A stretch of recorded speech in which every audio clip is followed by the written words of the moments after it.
Hello everyone, this is the COBI Small Army M1A2 Abrams battle tank in 1/35th scale. It's a 765 piece set, and I believe this is the most recent version, if not the only, but certainly I think it's the most recent version that they've released. COBI is very prolific. They make a lot of tanks and just military vehicles in general. Thought I would check this one out since I am from the US and all, and this is the tank that folks from around here tend to see and think about the most. The construction of this went together pretty nicely, pretty straightforward. All the parts fit together pretty well.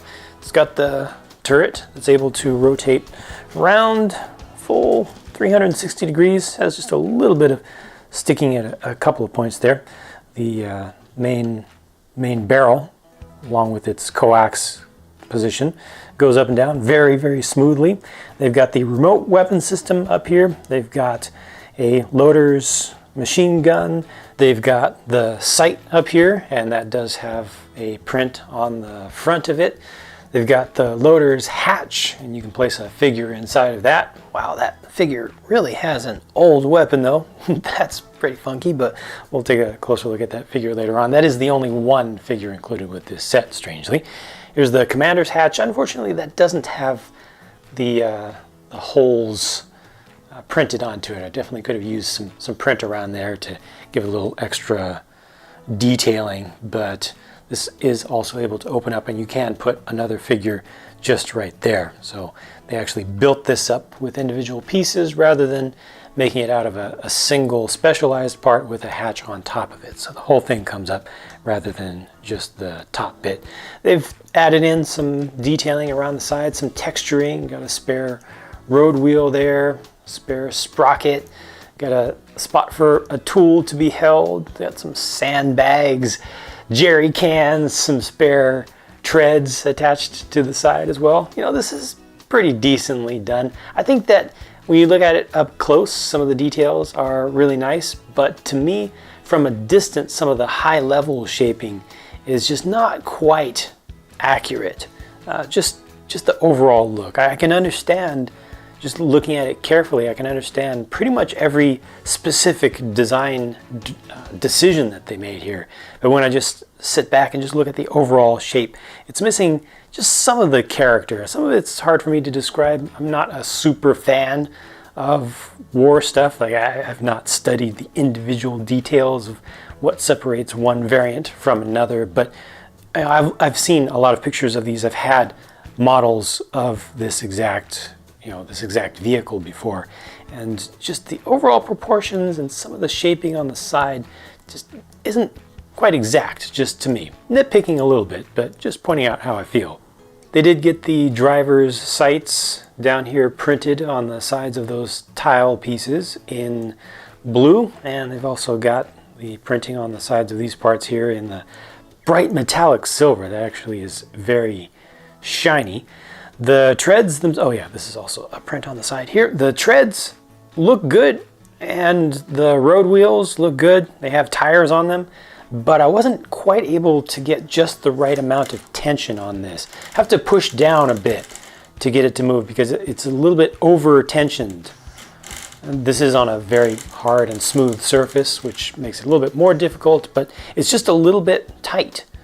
Taking one single link out of the system, however, makes it definitely far too loose. It's my fault a little bit right there, but yeah, there just doesn't seem to be a perfect point, a perfect amount of tension that I can get into this. So that's a little bit disappointing, because I do like being able to move a tank back and forth and watch the treads move about. So that's just a little bit off. Perhaps with a little bit of use that may loosen up, but these tread pieces are pretty hard.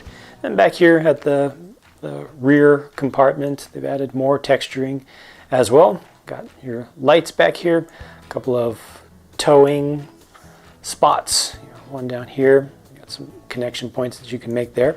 The overall impression of this thing as a brick built thing is pretty good. And clearly on the outside, I mean, they did so much work to minimize the appearance of studs on this thing. That's That's probably, to me, the most impressive thing that they've done here, is just covering so much of this with smooth space. And most of the places where they do have studs shown, it's intentional for texture, most of those places.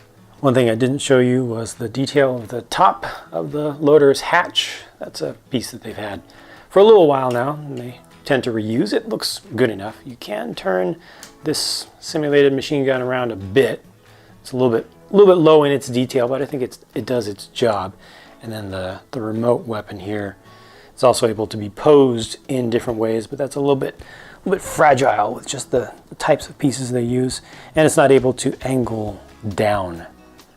Except if it's facing just within this quadrant here, and then it's able to angle down a little bit, but it kind of gets in the way if you push it off to the side.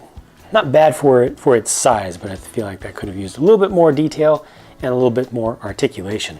Looking at the underside of this thing, well, you see it's just very, very genuine, brick built base to the whole thing.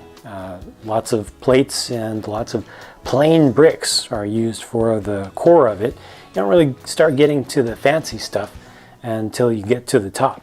Now, there is no interior detail really on this thing, and there are no areas that can be opened up beyond just the hatches that I showed you, which just have small platforms to place a figure on each.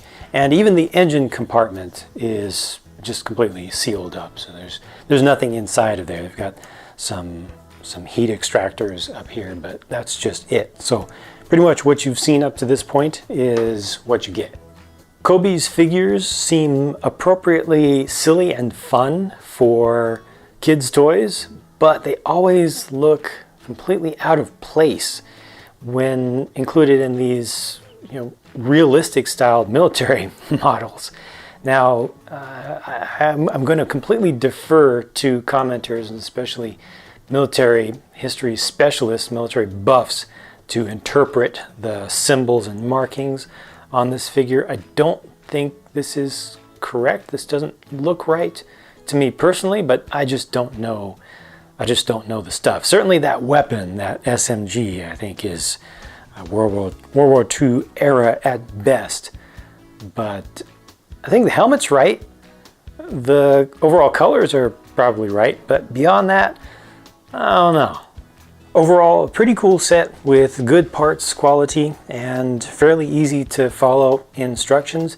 Definitely not the most accurate looking brick-based representation of this vehicle that I've seen, but I'm not sure if there's another out there in this scale that would be this easy to build just following instructions. I mean, a child could put this together with just some patience and time, whereas I think probably most of the better looking stuff that I've seen online is a little bit more advanced in its construction. Certainly the thing I like least about this set is the tension of the links of the treads. I think that if they could have just reduced that ever so slightly with a slight move of one of the road wheels, or if the overall length of the treads was just 1/2 longer, I think it would have been perfect. But that's it for my look at this M1A2 for 2017. Hope that you've enjoyed this, and I hope that you'll stick around to check out more of my videos, because more are on the way. Bye for now.